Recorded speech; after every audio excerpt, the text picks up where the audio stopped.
Este cúmulo de información nos ha permitido saber más sobre el origen y el funcionamiento de un universo en el cual la Tierra no es más que un humilde planeta girando alrededor de una estrella muy poco luminosa en una galaxia mediana. Desde el espacio, la Tierra aparece con toda su fragilidad, porque hasta donde sabemos es el único lugar donde se ha producido el fenómeno vida, que nunca ha estado más en peligro que ahora.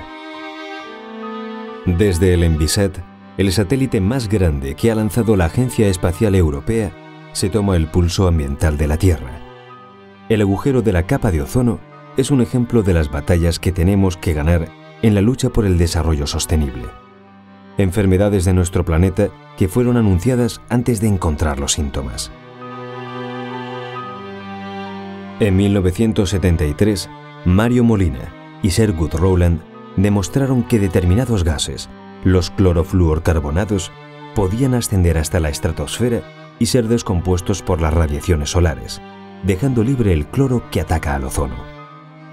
De manera que un solo átomo podría destruir decenas de miles de moléculas de ozono. Su artículo se publicó en Nature, pero nadie hizo caso de aquellas hipótesis tan descabelladas.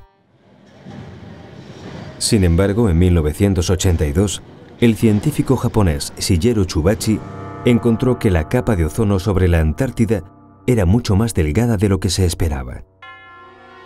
Y para explicar ese adelgazamiento, conocido como el agujero, recurrieron a la teoría de Molina y Rowland, quienes en 1995 recibieron el Premio Nobel de Química por su predicción.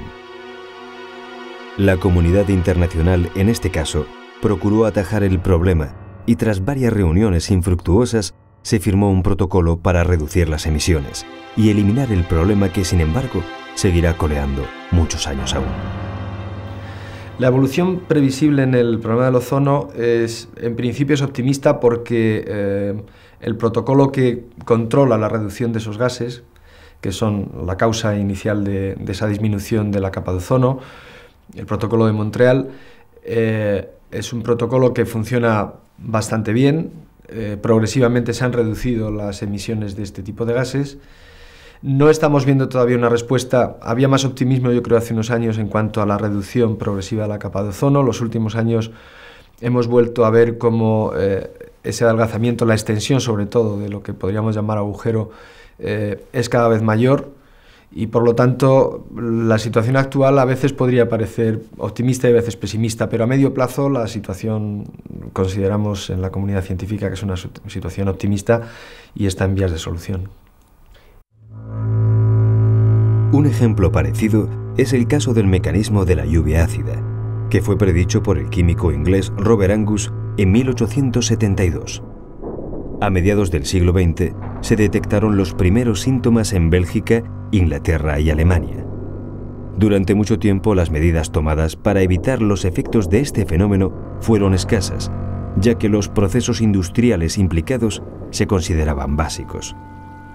Pese a todo, a partir de los años 80, se adoptaron medidas de filtrado de emisiones y la reconversión de antiguas industrias, especialmente en los países del este, donde se producía la mayor parte de la contaminación. El problema irá decreciendo a medida que se sustituyan tecnologías tradicionales por otras más modernas y limpias, y se encuentre la colaboración política necesaria.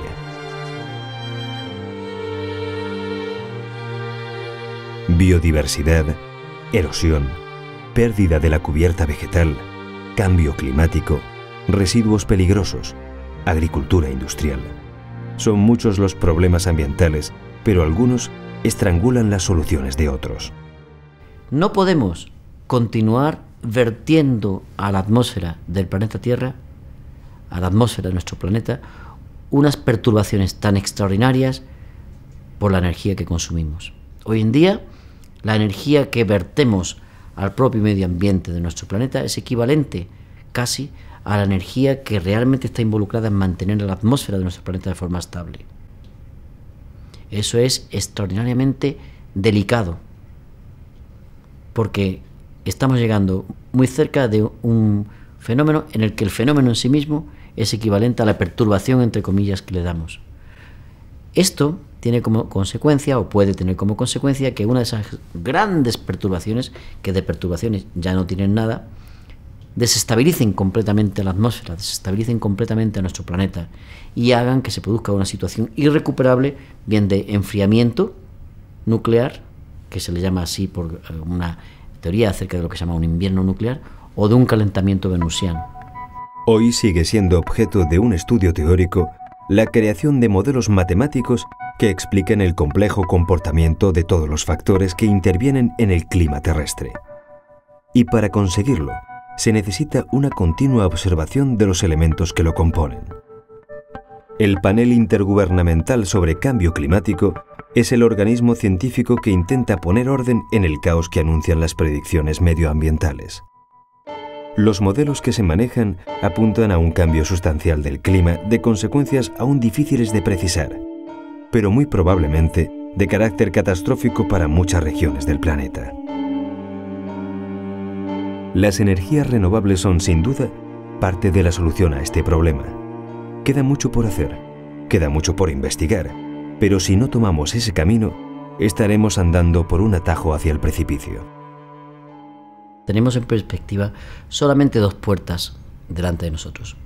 Una, la fusión nuclear. La fusión nuclear consiste en juntar núcleos de elementos ligeros y en el proceso de unirlos se produce un núcleo más pesado y se libera la diferencia de energía entre el núcleo más pesado y los núcleos iniciales. Esa diferencia de masa se genera en forma de energía que se libera. Esa fusión nuclear es la que hace que funcionen las estrellas, por ejemplo. Otra, la asociada a la generación de hidrógeno por sistemas vivos, por bacterias, por arqueas, por seres vivos, que todavía no se ha demostrado su fisibilidad, pero sobre la que muchos pensamos que es posible que exista. Estas dos posibles estrategias nos resolverían muchos de los problemas asociados con las fuentes de energía. La solución puede llegar de los recursos teóricos de la física. En 1938, Albrecht Bethe y Charles Crisfield propusieron una teoría sobre el funcionamiento del Sol como modelo de fuente de energía, la fusión nuclear. Una reacción por la que los núcleos de átomos ligeros se unen para formar núcleos más pesados, desprendiendo energía en el proceso. La demostración experimental de que la teoría era correcta llegó a principios de los años 50, de la mano de la bomba H.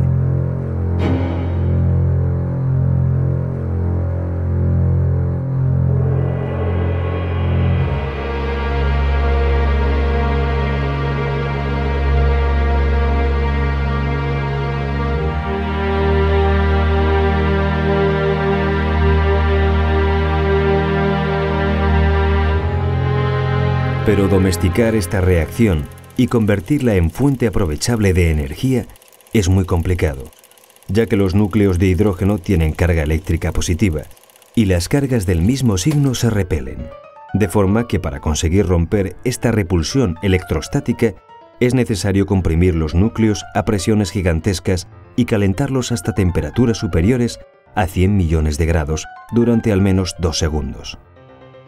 El primer objetivo, la solución teórica, ya ha sido superado, pero ha colocado el listón muy alto a la experimentación. De momento, el mayor experimento para conseguir la fuente de energía que da vida a las estrellas ha sido llevado a cabo en el JET, el Joint European Tours. Allí se han alcanzado ya con creces todas las condiciones necesarias para la fusión, pero todavía por separado. Efectivamente, el problema fundamental nosotros lo intentamos definir en la mezcla de 3 parámetros, y es qué cantidad de combustible somos capaces de confinar, por cuánto tiempo y a qué temperatura. Cada uno de estos 3 parámetros, densidad, temperatura y tiempo de confinamiento de esa energía, los hemos conseguido de forma independiente en diferentes dispositivos de fusión. La cuestión ahora está en agrupar los 3 y llegar a ese valor crítico. Es un valor muy elevado, que que nos da esa multiplicación de la densidad por la temperatura y por el tiempo de confinamiento. Estamos hablando de valores que son un 1 seguido de 21 ceros. Lo que tenemos es que juntar todos ellos y llegar a ese valor que decía de 7 por 10 a la 21 kiloelectronvoltios metros a la menos 3 segundos en un único dispositivo de fusión. Pero para conseguir dar ese paso tenemos que construir un dispositivo. Los que están funcionando ahora mismo no son capaces de ponerlo todo junto. Necesitamos un dispositivo de hecho más grande, que es lo que nosotros llamamos ITER.